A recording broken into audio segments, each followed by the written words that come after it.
Welcome to the Tesla Economist. Please hit the thumbs up and don't forget to subscribe. Some people think a recession may be on the way, and it could be caused by something like inflation, possibly brought on from lack of components when it comes to semiconductors. Although it's possible the chip shortage might just be temporary, and we could get through it this year, possibly with the economy still intact. In fact, anyone who thinks they can predict what will cause the next recession is most likely going to be wrong. At least those are the odds. But often it's the cause of a bubble bursting. Right now we have the crypto bubbles growing, possibly an EV bubble. Anyway, we all have theories and market indicators, and one thing's for sure, Mr. Market is totally insane. If you're not familiar with the term Mr. Market, it's an allegory created by Benjamin Graham. He talks about Mr. Market in his book, The Intelligent Investor, one of the most famous investing books in history, and is what Warren Buffett bases his value investing on. You see, Mr. Market suffers from some psychological issues.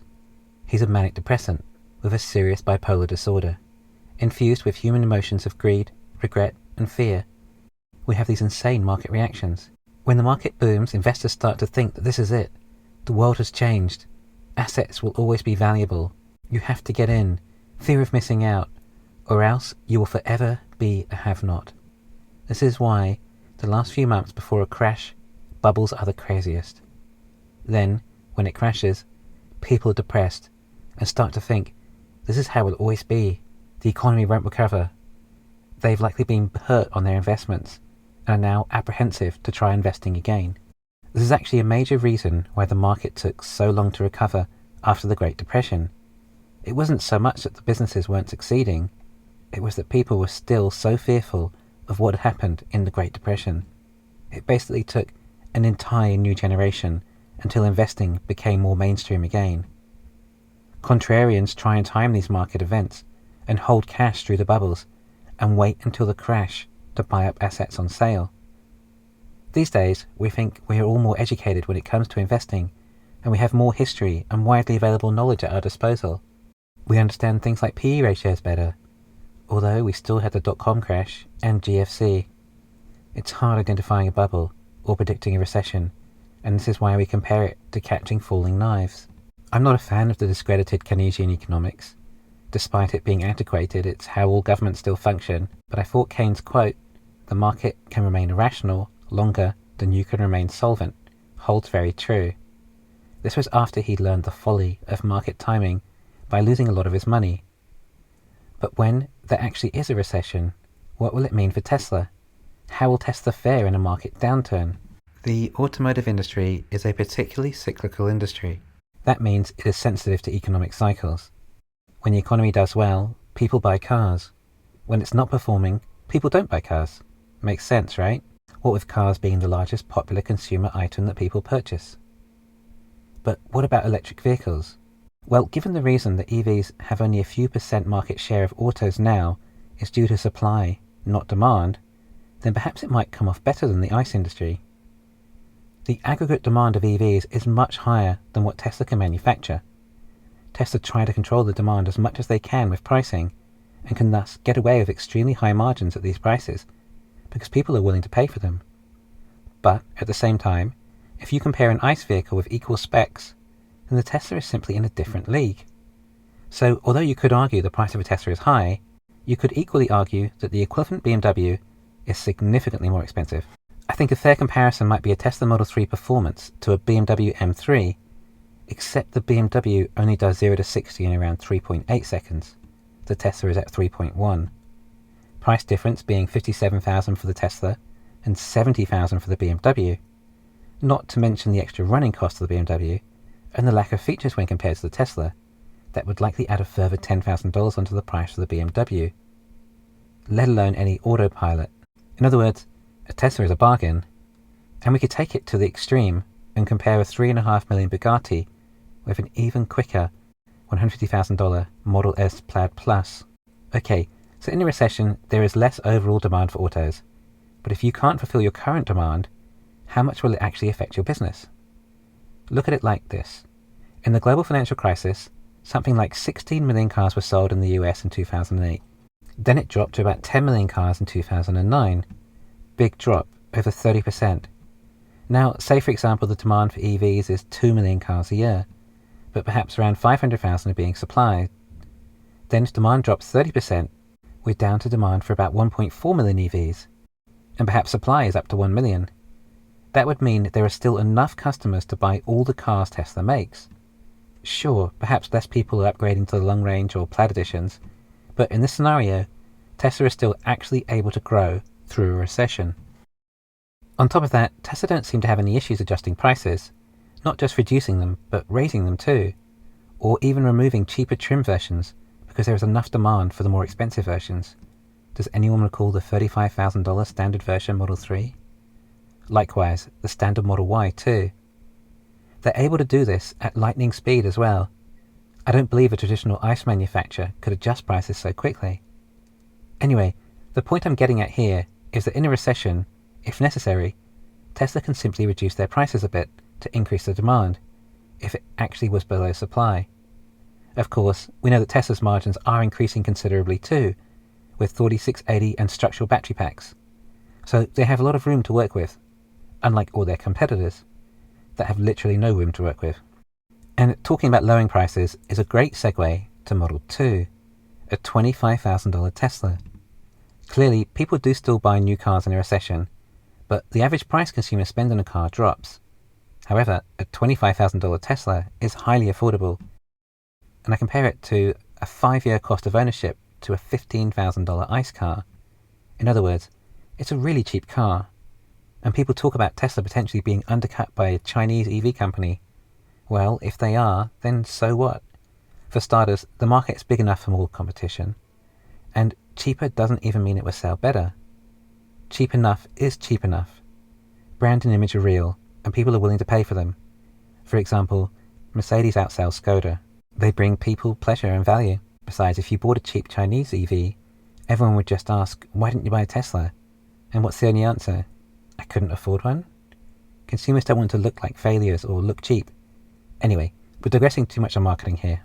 Bottom line, if Tesla can reach the Model 2 launch before any recession, then they could even thrive. By which I mean continue to grow as a company. Don't believe me? Look how well Apple did after the GFC. The stock price kept going up and up because of the iPod, and of course, eventually, the iPhone. Microsoft was stagnant over the same period. Although this might not be the same case for the competition, how will they handle the recession? For starters, we look at Volkswagen as the largest incumbent competitor, and their EVs are around $150,000 to $200,000 for the Porsche Taycan and Audi e-tron GT. I name these two cars as they might potentially actually be making a profit, but who's going to be spending that much during a recession? And when we talk about the Volkswagen ID.3, then they're bound to be making a loss per sale. But as a result, they're not having to buy any regulatory credits from Tesla. So it's one or the other really. But if the ID.3 is already struggling in sales, and sorry if you still believe they're successful in Europe, that just isn't the case. But you guys are Tesla Economist viewers, the most learned, avid Tesla investors on YouTube, so I don't have to explain that to you. Anyway, in a recession, when the tide comes out, it takes all the capital with it. Supply and demand. There is simply less money available in the economy. Markets crashed. Trillions of dollars have disappeared from the economy. You know, remember the $50 billion or so that Volkswagen, GM or Ford all wanted to spend to transition over to EVs? Yeah, that wouldn't exist anymore. Although it sure was a wonder to me where they were going to get that in the first place. Which makes me think it's just hyperbole to hold up the stock price. So in a recession, yeah, they're done. No capital for them, no EVs for them. Tesla can keep growing and gain further and further ahead with their technology, not to mention securing all the crucial supply chains and raw materials like nickel. But that's okay. The competition have their eyes set on solid-state batteries. Oh wait, solid-state batteries still use nickel in the cathode. Oops. But that's the ICE competitors. What about the EV competition? Well, if NIO is struggling against Tesla in China, how can they compete in Europe or the US, where Tesla also has factories? When NIO's parts cost so much more from third parties, they don't own their own factories or equipment, their FSD is nowhere, they simply can't compete. Oh, but wait, sorry. We're meant to be talking about the recession. That was just in general. Yeah, in a recession, they could be in trouble. Just depends on how large the EV industry still is, and if there is a large enough share. But they're still making losses. Again, they could run into capital issues, but the CCP could keep them afloat. It's not about making money for China, but having the technology available to them as a nation. I would say NEO would struggle to grow much if they were making a loss. Why would you want to make a bigger loss, particularly if there is minimal capital available? It would probably be a similar scenario for the likes of Xpeng and Li Autos. And Lucid would just be gone. They haven't even begun, really, and require a ton more capital. Oh, yeah, and in a recession, 6-figure cars aren't the industry to be in. They could possibly get acquired by Apple, but I think it unlikely. I'm not sure Apple will even end up getting into the EV game now. At least not this decade. But if the economy crashed due to too much inflation, and it having to be kept under control by raising interest rates, which result in a crash, then these ICE companies are in big trouble. They have debts about as high as their actual market caps. Sure, you can operate like that when interest rates are so low, but what happens when those interest payments double? Particularly when sales are down, not just from a recession, but because these companies are selling ICE vehicles instead of electric. Tesla is eating whatever sales they have remaining. They're in big trouble. Perhaps they will be bailed out. Maybe the government will subsidize their transition to EVs. Who knows? However, governments have a pretty significant bill to deal with already, having to keep the economy alive during a pandemic. And in this scenario, the government's interest rates would have also risen, so they might even go under, worsening the recession further. Elon has said he would actually consider purchasing a nice company possibly, if they were interested in selling, so perhaps Tesla could buy out Volkswagen and all their factories and resources for pennies on the dollar. I know a lot of you will comment and say that won't happen, but think of the resources, the factories, the employees, the intellectual property. I'm not saying it's likely it will happen, I'm merely mentioning it as a possibility.